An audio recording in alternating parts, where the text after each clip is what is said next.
bienvenue sur la Space TV par WebAgri. La méthanisation poursuit sa percée.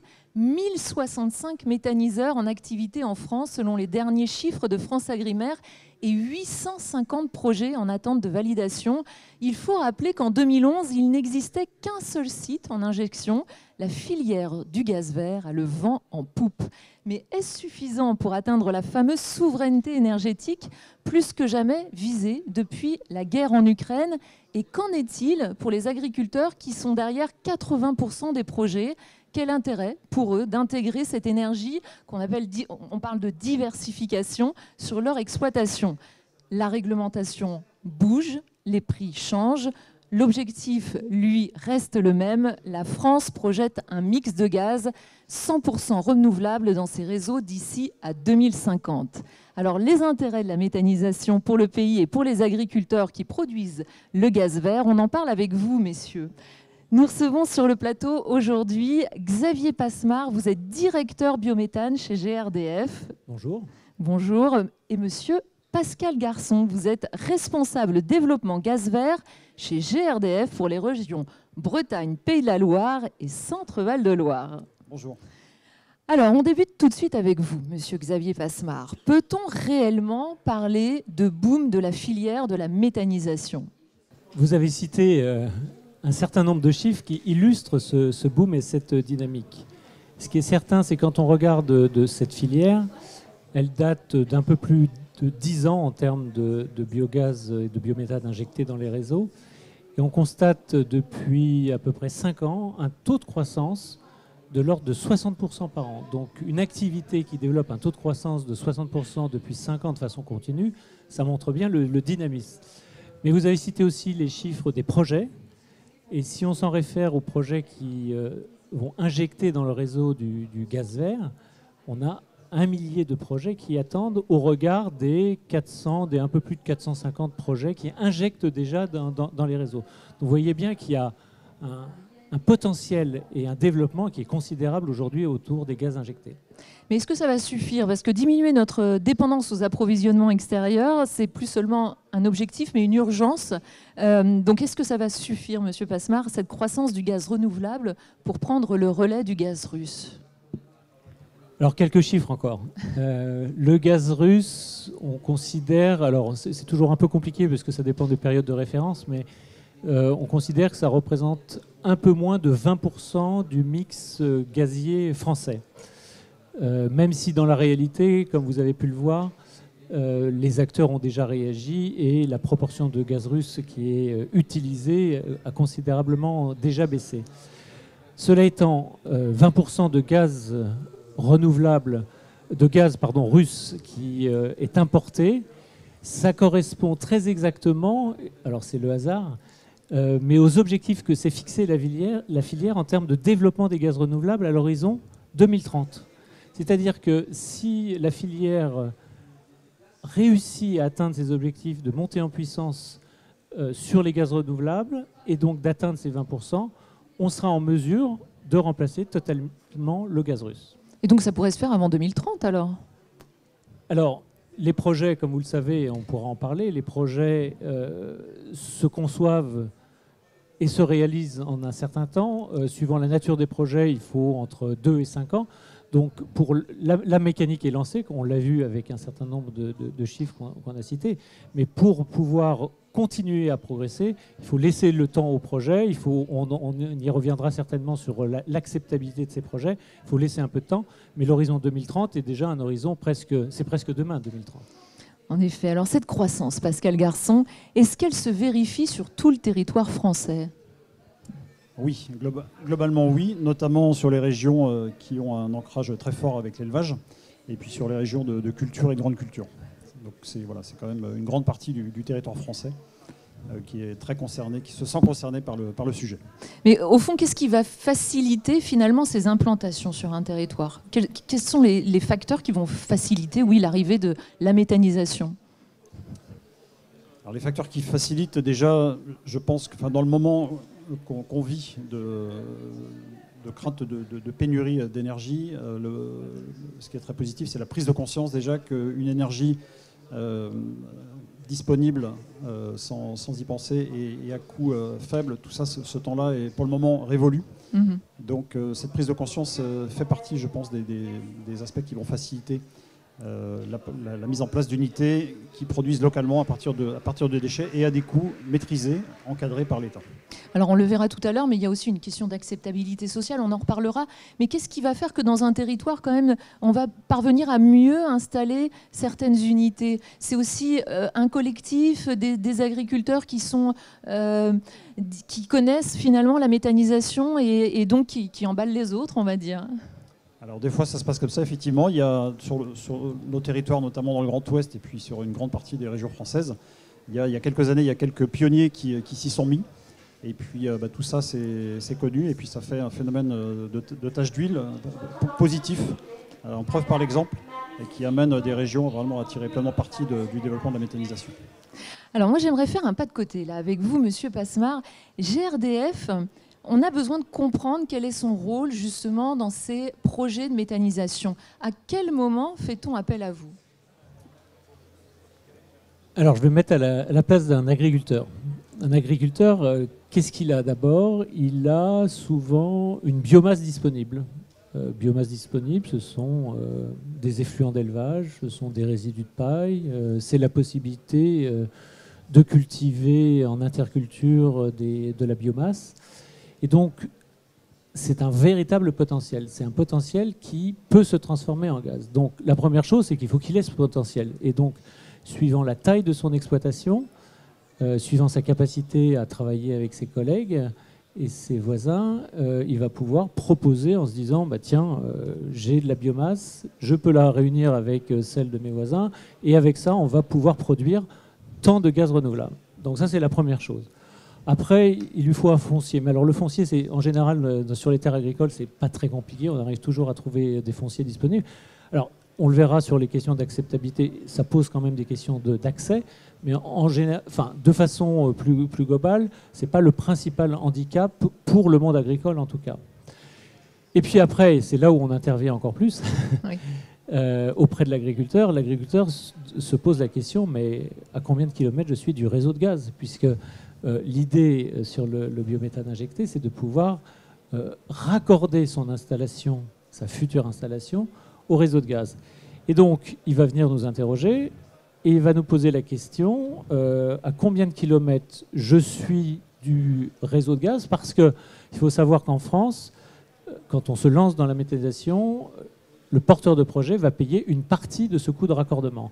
Alors, il y a une partie qui est prise en charge par les consommateurs, mais de façon générale, l'agriculteur ou le groupe d'agriculteurs va prendre en charge une partie. Et donc, en fonction de l'éloignement, plus il est éloigné, plus ça coûte cher. Donc ça c'est important.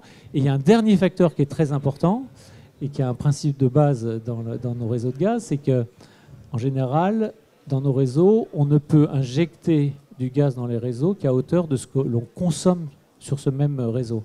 Et donc, on va lui faire une étude pour regarder quelle est la configuration de la maille de réseau sur lequel il est situé et de vérifier que les consommations sur cette maille de réseau sont suffisantes pour qu'il puisse injecter toute la production de gaz renouvelable qu'il va pouvoir générer avec sa biomasse. Et donc, toute cette phase préalable, elle est essentielle parce qu'elle détermine la quantité de biométhane qu'il va pouvoir injecter et le coût de raccordement. Et après, bien sûr, on va l'accompagner parce que ce qu'on veut, c'est qu'il aille jusqu'au bout. Nous, ce qu'on veut, c'est qu'il y ait du gaz vert dans les réseaux. Donc, on va l'accompagner.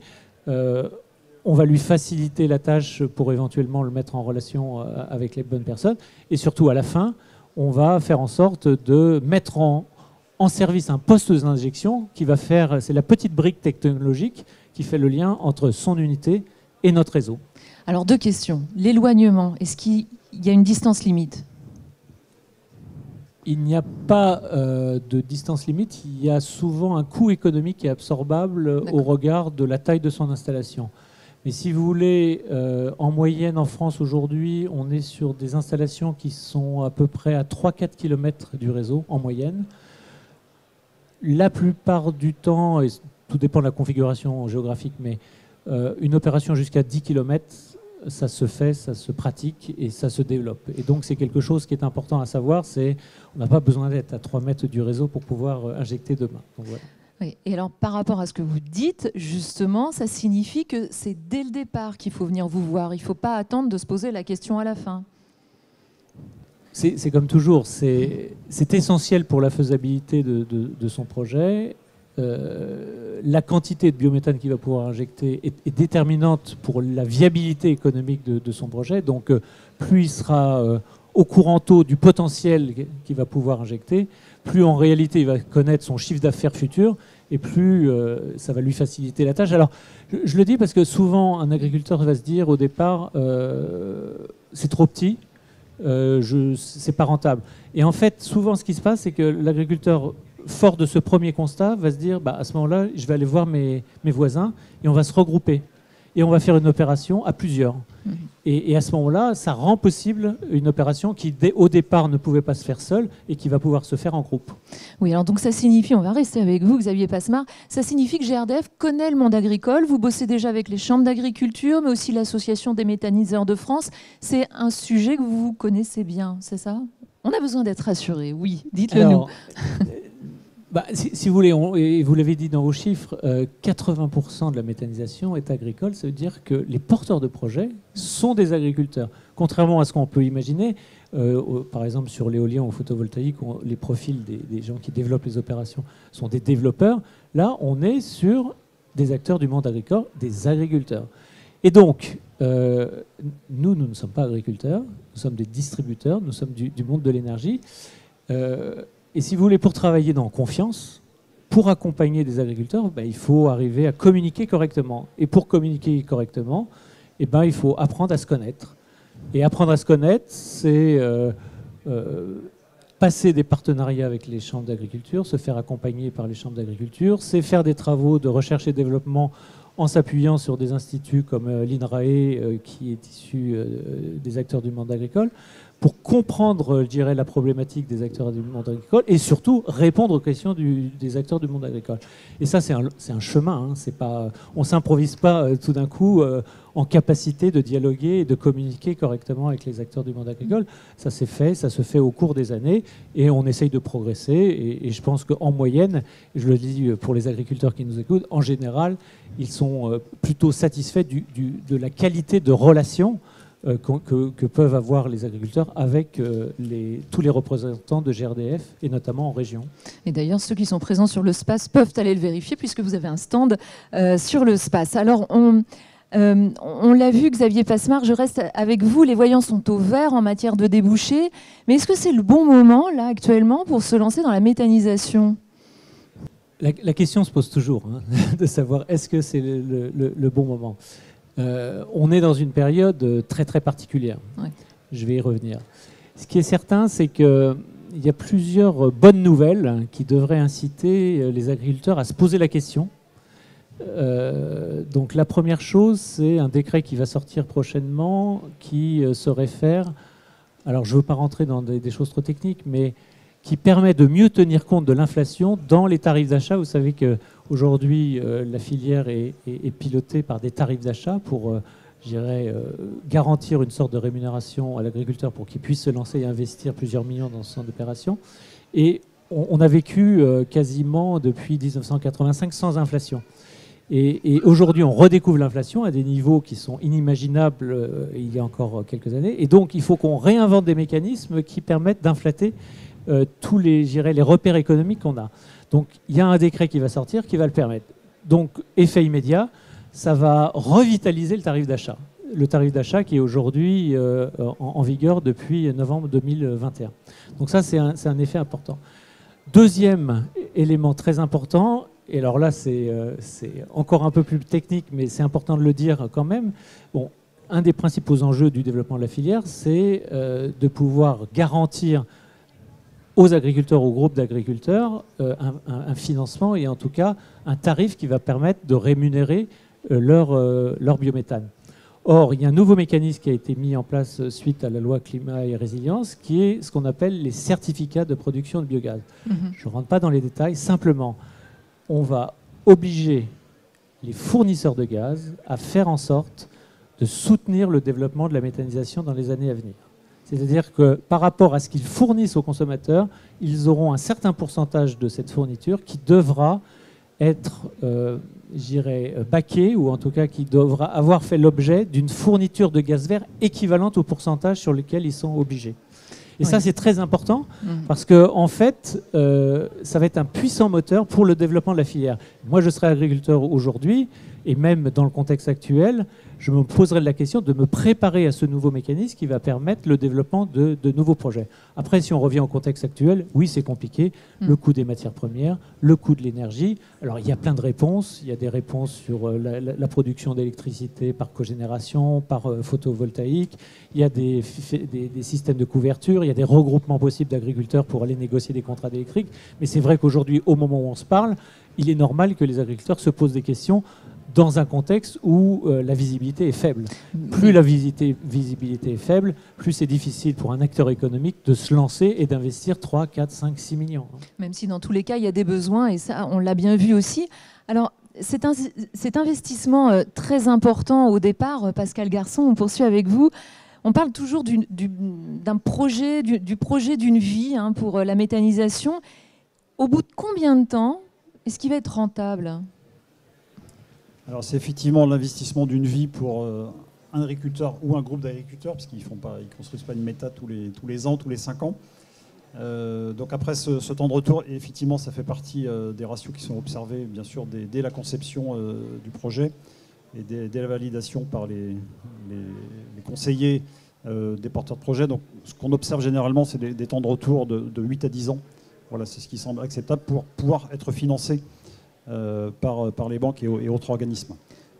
Si un projet se projette sur un temps de retour supérieur à ça, ça veut dire aussi peut-être qu'il n'est pas suffisamment viable économiquement, pas suffisamment performant. Et donc il faut l'améliorer, qu'il faut le travailler pour arriver à ce temps de retour de 8-10 ans généralement. Mais c'est évalué dès le départ et ça encore heureux. Alors juste pour la méthanisation, c'est aussi important d'en parler. C'est qu'il y a cette question de rentabilité, mais il y a aussi les externalités positives. Vous pouvez nous en parler aussi? Quel est l'intérêt pour l'agriculteur? Il y a le fameux digesta. Alors, le digesta, c'est une externalité, effectivement. Il y en a quelques autres. Donc, on peut rappeler, Xavier l'a précisé, que la méthanisation, c'est une source de diversification de revenus, une source de sécurisation des revenus de par l'encadrement des tarifs. Pour les éleveurs, c'est aussi un outil de gestion d'effluents, de valorisation d'effluents. Et donc, en sortie, effectivement, ces effluents, ils ont été travaillés dans la macération, par la macération dans les digesteurs. Et la performance du produit qui sort, qui s'appelle le digesta, elle est supérieure aux produits lisiers fumiers qui rentrent. Et donc ça, ce qui est généralement observé, c'est des gains très importants. On parle de 30, 40, 50% parfois de gains sur les achats, la consommation d'engrais chimiques. Oui, surtout au regard des prix actuels, c'est ça? Voilà, donc un impact prix, une économie encore plus importante effectivement depuis quelques mois. Et puis également un impact positif sur les émissions de CO2, puisque les engrais chimiques, ils sont quand même faits à partir d'énergie fossile, et donc leur production est très fortement émettrice, ce qui n'est pas le cas du digesta, puisque au contraire la méthanisation a cette vertu de capter, de séquestrer ces gaz à effet de serre pour ensuite pouvoir les injecter dans le réseau de gaz. D'où le gaz vert. Alors dans les projets que vous accompagnez, ils sont tous très différents. On poursuit avec vous, Xavier Passemard. On n'a pas un modèle type de projet de méthanisation. On voit finalement que ça va s'adapter à quoi? C'est selon les territoires, selon les agriculteurs qui montent ces projets? Alors en effet, il n'y a pas d'opération type. C'est assez peu standard en réalité. Alors pourquoi? Parce que ça reflète aussi la diversité de notre territoire. C'est-à-dire que comme le potentiel, il est lié au territoire lui-même, puisque le potentiel il vient de la biomasse qui est produite par le territoire en fonction du climat, la nature du sol, du type d'agriculture, vous allez avoir des opérations de méthanisation qui seront très très différentes. Si vous êtes dans une région de grande culture, vous allez avoir une proportion de cultures dites intermédiaires qui va être relativement significative parce qu'il y a le potentiel pour la produire. Quand vous êtes dans une région d'élevage, vous allez avoir une part d'effluents d'élevage, fumier lisier, qui va être relativement importante parce que justement, il y a cet élevage qui oriente l'activité agricole du territoire. Si vous êtes à proximité d'une ville avec une production de ce qu'on appelle les biodéchets, qui sont je dirais les résidus alimentaires des cantines, des collèges, etc., et qui viennent enrichir le potentiel, à ce moment-là, vous allez avoir une opération dans laquelle vous intégrerez une part de biodéchets beaucoup plus importante. Et donc, ça va conditionner le type d'opération d'un point de vue technologique. Et du coup, il va y avoir en plus des acteurs qui peuvent être différents parce que en fonction du poids de la biomasse agricole, vous allez avoir des acteurs beaucoup plus groupes d'agriculteurs. Et si vous avez une proportion beaucoup plus importante, par exemple, de biodéchets, vous allez avoir des opérations qui vont être aussi pilotées par les collectivités parce que les collectivités participent aussi à des projets aux côtés des agriculteurs ou aux côtés de constructeurs. Oui, et ça, on va le voir dans la dernière partie concernant l'acceptabilité. Alors, vous m'indiquiez, Pascal Garçon, en préparation de cette table ronde, qu'il y avait des gros collectifs, comme notamment à Janzé, en Ille-et-Vilaine. C'est une cinquantaine d'agriculteurs impliqués derrière une unité. Et vous me disiez, ça rend finalement la méthanisation accessible à tous. Aujourd'hui, tous les agriculteurs peuvent se lancer dans la méthanisation ? Tous les agriculteurs qui le souhaiteraient peuvent s'intéresser à la méthanisation. Donc soit on a suffisamment la taille critique pour envisager un projet seul, soit on est de taille moyenne et puis peut-être qu'à 2 ou 3, eh bien on peut envisager un projet. Et puis après, pour les agriculteurs qui ont des plus petites productions, effectivement, les modèles collectifs à 10, 15, 20, voire plus exploitants sont la réponse et leur permet finalement d'accéder aux retombées directes et indirectes de la méthanisation à travers des projets collectifs. Après, c'est vraiment important de le rappeler, ça reste un projet de diversification. Ce n'est pas sur l'exploitation une activité principale. Ça reste effectivement, tout à fait. Enfin, je pense que les agriculteurs ont à cœur de rester agriculteurs, éleveurs ou cultivateurs, ça c'est tout à fait essentiel. La méthanisation n'est pas amenée à concurrencer l'alimentation, ça fait partie des principes essentiels. Ceci dit, aujourd'hui, tant que l'agriculture n'a pas des garanties sur ses revenus, effectivement, c'est une source de diversification. Mais c'est aussi assez souvent, notamment en gestion d'effluents, une réponse à des besoins de mise aux normes, une réponse à une nécessité de réduire son empreinte carbone. Donc voilà, la méthanisation apporte aussi des solutions qui permettent de mettre l'agriculture sur une trajectoire de neutralité d'ici 2050. C'est ça. Oui, c'est ça. Alors c'est aussi ça. Et même si c'est une diversification, je ne vous avais pas posé la question, mais ça peut permettre quand même, si c'est sur une exploitation avec plusieurs associés, à une tierce personne de s'installer avec ce projet-là, avec cette diversification, comme on mettrait un nouvel atelier en place. Tout à fait. On voit assez souvent, d'ailleurs, dans nos régions, des belles histoires aussi, où le projet de méthanisation, il vient aussi pour favoriser l'installation d'un jeune ou d'une jeune qui reprendra l'exploitation familiale. Voilà, ça c'est des choses qu'on voit très souvent, où ça permet également l'embauche de salariés. À ce titre-là, d'ailleurs, je fais un petit coup de promotion sur quelques lycées qui sont très engagés dans la formation de techniciens hautement qualifiés pour la conduite de méthanisation. Donc voilà, ça ouvre aussi des perspectives en matière d'emploi très, très intéressantes et une activité très, très diversifiée. Et en matière de renouvellement des générations. C'est très important. Alors on en parle justement de l'acceptabilité sociale, car la méthanisation, techniquement, c'est déjà quelque chose, mais aujourd'hui, les projets qui, disons, s'arrêtent ou prennent du temps, c'est souvent lié à une acceptabilité, disons, sociale ou locale par des riverains qui s'interrogent ou qui s'opposent directement, plus souvent par méconnaissance. Alors est-ce que GRDF, vous allez faciliter le dialogue ou intervenir à ce moment-là sur les projets ? Alors l'enjeu d'acceptabilité est en effet primordial. Et le questionnement que peuvent avoir les riverains, il est aussi tout à fait légitime. C'est-à-dire que si vous êtes riverain et qu'on vous parle d'une installation de méthanisation, par définition, vous savez rarement ce que c'est en tant que riverain. Et donc, vous devez vous poser toutes les questions nécessaires. Et les porteurs de projets doivent y répondre. Les peurs qui sont parfois générées par des projets, elles expriment simplement, à un moment donné, des interrogations par rapport à quelque chose qui n'est pas connu. Alors nous GRDF, on a cette particularité on ne porte pas de projet en tant que tel, et je dirais celui qui est au cœur du dispositif, c'est d'abord le porteur de projet qui doit expliquer son projet, qui doit quelque part convaincre de l'intérêt général de son projet, qui doit rassurer les riverains. Et puis, de façon très forte, et mettons-nous à leur place aussi, les élus d'un territoire qui subissent à un moment donné les pressions de riverains qui se disent insatisfaits par les réponses qu'ils ont et peuvent s'inquiéter. Nous, notre accompagnement au niveau de GRDF, c'est surtout de sensibiliser les porteurs de projets au besoin de bien se poser toutes les questions nécessaires au moment de lancer leur projet et au fur et à mesure de l'avancée de leur projet. C'est-à-dire, alors il n'y a pas de recette, hein. Il n'y a absolument aucune recette sur certains territoires, parce que là aussi ça dépend de la culture du territoire, ça dépend de l'implantation, ça dépend du foncier là où il est situé, ça dépend des accès. Il y a certains projets avec des porteurs de projets qui communiquent assez peu et ça se passe très bien. Ouais. Il y a des porteurs de projets qui communiquent énormément et ça se passe moins bien. La seule chose, c'est qu'il n'y a pas d'acquis.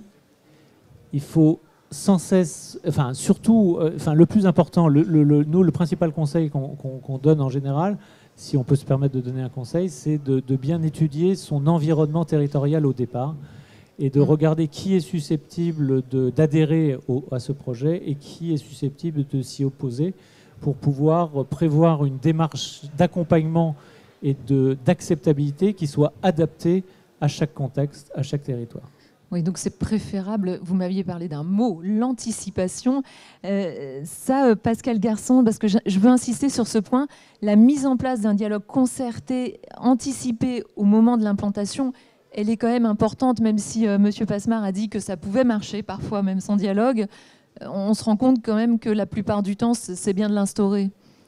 C'est essentiel, comme l'a souligné Xavier. Donc ça a pu marcher à une époque, puis sur certains territoires. Aujourd'hui, ça serait quand même prendre un gros risque que de zapper cette étape. Donc le conseil qu'on peut donner, c'est de considérer vraiment la communication, le dialogue local comme un lot à part entière et à appréhender, à construire dès le début de sa réflexion. Parce qu'il faut être capable d'expliquer en quoi le projet va permettre d'améliorer les pratiques et le bilan gaz à effet de serre de l'exploitation.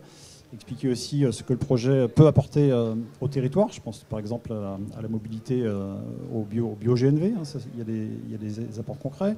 Le projet peut aussi, par exemple, permettre de valoriser les biodéchets d'un territoire. Donc voilà, s'ancrer, se connecter au territoire, puis expliquer ce que mon projet va apporter au territoire, c'est quelque chose d'absolument essentiel. Donc pendant tout le développement du projet, et puis même après, puisque les installations sont faites pour vivre pendant des dizaines d'années. Donc c'est important de rester connecté à son territoire en permanence. Et on voit d'ailleurs des territoires trouver des bonnes combinaisons pour impliquer encore plus les riverains dès le départ. Vous avez quelques exemples d'implication ?